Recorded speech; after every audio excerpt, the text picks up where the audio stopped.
இப்போ நான் வாயை மூடிட்டு இருக்கணும். நாங்கள் போனால் போகணும், வானா வானோம், கான்ட்ராக்ட் போனால் போடணும், சம்பளம் கேட்காத சொன்னோம். இவங்கெல்லாம் சாப்பாட்டு கொடுத்துட்டா மெயின் கோரிக்கையே கேட்க மாட்டாங்க. நீங்கள் சொல்லாததை கேட்காததை அறிவிக்கிறீங்கன்னா இது கண் துடைப்புக்காக. நீங்கள் யாருக்கு என்ன சேவை, யாருக்கு சேவை? ராம்கிக்கு நீங்கள் செய்கிற சேவை. அது சேப்பாக்கமாக இருக்கட்டும், கொளத்தூராக இருக்கட்டும், வேறு எந்த முக்கிய தொகுதியாக இருக்கட்டும், ஐஏஎஸ் அதிகாரி தான் சார் தீர்மானிக்கிறாங்க. இவங்கெல்லாம் சும்மா தான் உட்காந்துருக்காங்க, பொம்மை மாதிரி இருக்காங்க.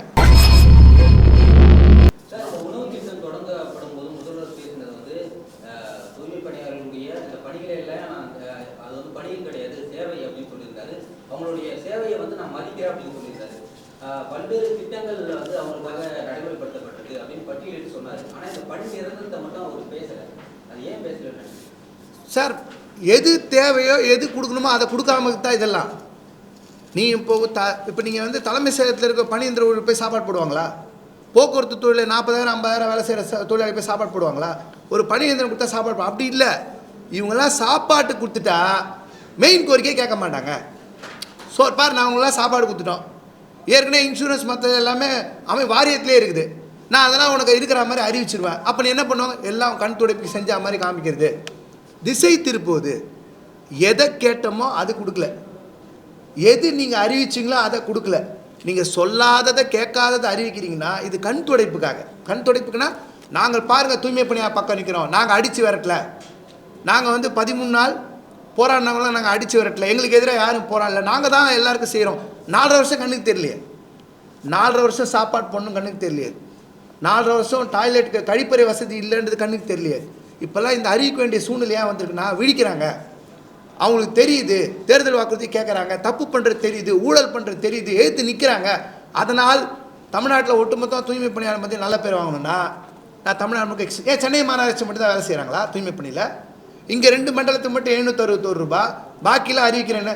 ஏன் சென்னை மாநகராட்சி நான் கேட்குறேன், ஏன் தாம்பரம் ஆவடி மாநகராட்சியில் 10,000 12,000 சம்பளம், அங்கேயே 19,000 இல்லை, அங்கேயே 761 ரூபா இல்லை. மாநகராட்சினா ஒரே சம்பளம் தான் தமிழ்நாடு முழுக்க சட்டப்படி. ஊராட்சியில் 5,000 ரூபாய் சம்பளம், 12,780 ரூபா கொடுக்கணும் ஒரு தொழிலாளிக்கு. 5,000 ரூபாய் சம்பளம் தமிழ்நாடு முழுக்க இருக்கிற தொழிலாளிக்கே குறைந்தபட்ச சட்டப்படி சம்பளம் இல்லை. இங்கே மட்டும் ஏன் சென்னை மாநகராட்சி அறிவிக்கிறீங்க? ஏன்னா இங்கே போராட்டம் பற்றி எரியுது. இந்த ஜனங்க காணாமல் போயிட்டா இந்த சம்பள உயர்வு மற்றது இருக்காது. அவங்க அப்பாயின்மெண்ட் ஆர்டர்லேயே சொல்கிறாங்க, நீ புதுசாக தொழில்கான் பருவ நிலையில் வரணும், தகுதிகான் பருவ நிலையில் வரணும். ப்ரொபேஷனர் 15 வருஷம் வேலை பார்த்த ஆளுக்கு குப்பை அள்ளுறதுக்கு தகுதிகான் பருவ நிலையில் 6 மாதம் இருக்கணும். அப்புறம் நான் ஃப்யூச்சரில் எங்கள் கம்பெனி ஆரம்பித்தாலும் நான் வேறு ஸ்டேட்டில் ஆரம்பிப்பேன், வேறு இடத்த ஆரம்பித்தேன், நான் வேலை ஆரம்பித்தா நீ அங்கே போய் சேரணும். யாருக்கு? இந்த வாங்குகிற சம்பளத்துக்கு வேறு இடத்துல போய் அப்புறம் சம்பளத்தையும் பணியிலையும் நான் மாற்றி அமைப்பேன். இது அப்பாயின்மெண்ட் ஆர்டரில் இருக்குது. எவ்வளோ பெரிய அநியாயம் கேட்டால் பணியந்திரம் கிடைக்கும், எல்லா சலுகையும் கிடைக்கும், ராம்கீழே போனால் கான்ட்ராக்ட் கிடைக்கும். உன்னை சேர்க்கும் போதே உன்னை அழிச்சிட்டு சேர்க்குறான், ஒரு ரெக்கார்டு எல்லாத்தையும் அழிச்சிட்டு உன் சர்வீஸை அழிச்சிட்டு நான் சேவ் பண்ணுறேன் அப்படின்னா கொத்தடிமை, நவீன கொத்தடிமை. தூக்கி எடுத்துன்னு போய் வைக்கிறதுன்றது நவீன கொத்தடிமை. எதை நாங்கள் கேட்டோம்? நீங்கள் யாருக்கு என்ன சேவை, யாருக்கு சேவை? ராம்கிக்கு நீங்கள் செய்கிற சேவை, அர்பேசர் சுமித்துக்கு நீங்கள் செய்கிற சேவை, தூய்மை பணியாளர் செய்கிற சேவை இல்லை. 565லேருந்து 761 ரூபா சம்பளத்துக்கு நடுவில் உள்ள காசை நாங்கள் கொடுக்குறோம் கவர்மெண்ட்டு சொன்னீங்கன்னா அவனுக்கு செய்கிற சேவை அது எங்களுக்கே கொடுக்கலாமே. சைட்டாக இருக்கிற தொழிலாளி சம்பளம் கொடுத்துட்டு போகலாமே. அவன் லாபசம், அவனை சமூக சேவை வந்திருக்காரா? ஏதாவது ராம்கே ஸ்பெயின் கம்பெனி அங்கே வந்து நான் தூய்மை பண்ணி சென்னை மக்கள்லாம் கஷ்டப்படுறாங்கன்னு ஏன்னா வேலை செய்ய வந்து இல்லையே. அவன் ஒரே நோக்கம் என்ன, வந்தால் எவ்வளோ டன் கணக்கில் குப்பையெல்லாம் என்ன காசு வரும், அதுதானே வந்தாங்க. நீ எதுக்கு 200 ரூபா தூக்கி அவங்களுக்கு கொடுக்குறீங்க? சரி, எல்லா தொழிலாளி சாப்பிட்டோம் நாங்கள் வேணாம் சொல்ல, ஆனால் நீ கொடுன்னு சொல்லு. தனியார் நிறுவனம் நீ சாப்பாடு போட்டு காசு கொடுன்னு சொல்லு. அவன் சம்பாதிக்கிறதுக்கு நீ எது காசு செலவு பண்ணுறீங்க? சைட்டாக இது எல்லாமே கண் துடைப்பு. இது தூய்மை பணியாளர் செய்கிற சேவைலாம் எத்தனை வருஷம் சேவையை செஞ்சுன்னு இருக்குது. நாங்கள் எத்தனை வருஷம் சம்பளத்தை இழந்துட்டு சேவை செய்யணும், எத்தனை வருஷம் பணியந்திரம் இல்லாமல் சேவை செய்யணும், எத்தனை வருஷம் ஒருத்தருடைய வாக்குறுதியை நம்பி சேவை செய்யணும். சேவை செய்கிறதுக்காகவே பிறந்தவங்க தூய்மை பணியாளர்களா? உரிமை கேட்கறதுக்கு பிறந்தவங்க இல்லையா? நீங்கள் சொன்னதை கேட்கறதுக்கு பிறந்தவங்க இல்லையா? இப்போ நான் வாயை மூடிட்டு இருக்கணும். நாங்கள் போனால் போகணும், வானா வானோம், கான்ட்ராக்ட் போனால் போடணும், சம்பளம் கேட்காத சொன்னோம். இப்போ ஜனங்க அவங்க கல்வி அறிவோட சட்ட அறிவோட நாங்கள் எங்களுக்கு குடுன்னு கேட்கறது என்ன தப்பு இருக்குது? இவ்வளவோ செய்யாத அரசு ஒரு பக்கம் உங்களை தேர்தல் வாக்குறுதி நிறைவேற்றல, போராட்டத்தை ஒடுக்குனாங்க, கைது பண்ணாங்க, சிறையில் அடைக்கிறது, இவ்வளோ பிரச்சனை நடக்குது. வரக்கூடிய சட்டமன்ற தேர்தலில் என்ன முடிவு வச்சிருக்கீங்க? தூய்மை பணியாளர்கள் இதே நிலை தொடர்ந்தா இதே நிலை தொடர்ந்தால் எங்களுக்கு காரணமானவங்க எல்லாரும் தண்டிக்கப்படணும். நாங்கள் சாங்கா நிற்போம். நடுத்தரில் நிறுத்திட்டு பசிப்பட்டியில் நிறுத்திட்டு நீங்கள் வேடிக்கை பார்ப்பீங்கன்னா எங்கள் ஜன எளிய மக்கள் எதுவும் செய்யாதுன்னு நினச்சிங்கன்னா நாங்களும் தெருவாக இறங்குவோம். யாரும் விட்டு போக மாட்டோம். இவ்வளோ நாள் போராடி யாரும் ஓடலையே. கடலில் இறங்கி போராடிருக்கோம், ரோட்டில் இறங்கி போராடிருக்கோம், எல்லா போலீஸோட அடக்குமுறை ஒடுக்குமுறை சந்திச்சிட்டோம். எங்களுக்கு என்ன இருக்குது? இதுக்கப்புறம் எத்தனையோ கேசஸ் இருக்குது. எக்கச்சக்க கிரிமினல் கேஸ் போட்டு வச்சுருக்காங்க. இதுக்கப்புறம் போடுறதுக்கு என்ன இருக்குது? நாங்கள் தெருவாக நீங்கள் பிரச்சாரம் பண்ணால் நாங்கள் பிரச்சாரம் பண்ணுவோம். கண்டிப்பாக பண்ணுவோம். நிச்சயமாக நிற்போம். நிச்சயமாக பண்ணுவோம்.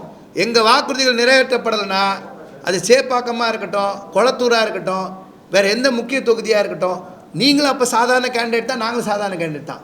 ஒரு பக்கம் உங்கள் சாதனையெல்லாம் பேசுங்க, வாக்குறுதியெல்லாம் பேசுங்க. இன்னொரு பக்கம் நீங்கள் செய்யலை, எங்களை நடுத்தரில் எப்படி நிறுத்துறீங்க நாங்களும் பேசுவோம்.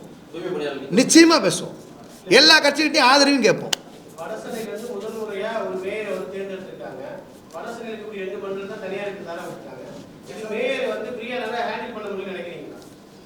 சார், இந்த ஆட்சியில் இன்றைக்கி இருக்கிற நிலைமையில் ஐஏஎஸ் அதிகாரி தான் சார் தீர்மானிக்கிறாங்க.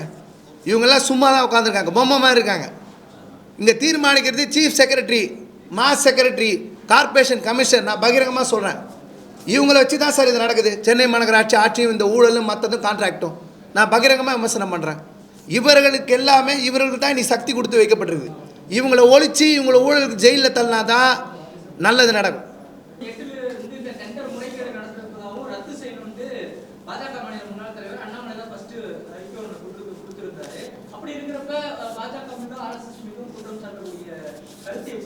இல்லை, நான் இப்போ தான் சொன்னேன், ஒன்றிய அமைச்சர் எங்களுக்கு ஆதரவாக தான் இருக்காரு சொன்னேன். நான் சொன்னது பிஜேபி எங்களுக்கு ஆதரவாக தான் இருக்காங்க சொன்னேன். நான் அவங்க இல்லைன்னு சொல்ல, நான் சில பேர் தானே சொன்னேன், எல்லாரும் சொல்லி. நான் சொல்கிறது ஒன்றிய அமைச்சர் எங்களுக்கு கடிதம் கொடுத்து ஆதரவாக இருக்காங்க தான் நானே முன்னாடியே சொன்னேன். அப்படி நான் எந்த ஸ்டாண்டு நாங்கள் தனிப்பட்ட முறையில் எடுக்கலையே.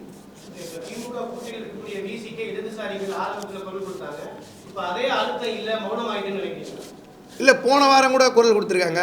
போய் விசிகே தலைவர் போய் நேரில் பார்த்து எங்கள் கோரிக்கையை வச்சுட்டு வந்திருக்காரு. எங்ககிட்ட மனுவும் கேட்டாங்க. நேரில் போய் பார்த்து பேசுவேன், எங்கள் கோரிக்கையும் வச்சார். சிபிஎம்லேருந்து கோரிக்கை வச்சுருக்காங்க. எங்கள் கோரிக்கை வைக்காமல நான் சொன்ன மாதிரி ஒன்றிய அமைச்சர் கூட கோரிக்கை வச்சுருக்காங்க. பல பேர் எங்களுக்காக கோரிக்கை வச்சுட்டு தான் இருக்காங்க. இவங்க தான் செவி சாய்க்காமல் இருக்காங்க. எல்லா தரப்புலேருந்து பார்த்தீங்கன்னா எல்லா கட்சி தரப்புலேருந்து கோரிக்கை வைக்கப்படுகிறது. நீங்கள் எடப்பாடியும் கோரிக்கை வைக்கிறாரு, விஜய் கட்சியும் கோரிக்கை வச்சுருக்காங்க, அவங்க ஐடிவிங்கையும் கோரிக்கை வச்சு. நீங்கள் பாருங்கள், எல்லாரோட பதிவுகளும் பாருங்கள், எங்கள் உண்ணாநிலை போராட்ட சம்மந்தமாக எல்லோரும் ஆதரவாக தான் இருக்காங்க. யாருமே எதிர்க்கல. அரசாங்கம் தான் ஒன்றும் இறங்கி வரல.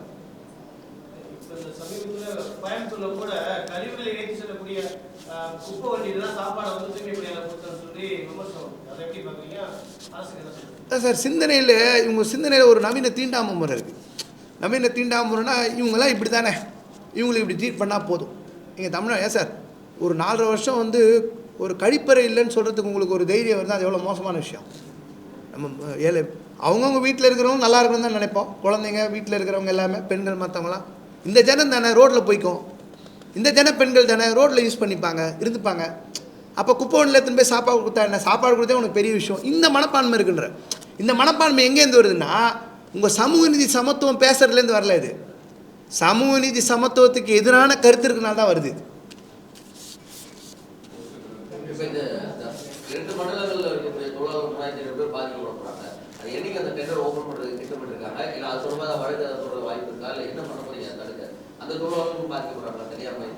கால் அவங்க டெண்டர் இவங்க தான் அறிவிக்கிட்டோம், இன்னில இந்த வேலை இல்லைன்னு அறிவிக்கிட்டோம். நிச்சயமாக எங்களோட சேர்ந்து களத்தில் வரும்போது ரோட்டில் இறங்கி தான் போராடுவோம். ஆயிரக்கணக்கான தொழிலாளர்களோட சென்னையில் தொடர் போராட்டத்தை நடக்கிறதுக்கு நாங்கள் தயாராக இருப்போம். இது லேஸ்ட்டில் இருக்காது. இந்த தீ இன்னும் பற்றி எரியும், தமிழ்நாடு முழுக்க எரியும். ஏற்கனவே இன்னும் பலமாக இருக்குது. எல்லா இஷ்யூவும் மறைஞ்சு போச்சு.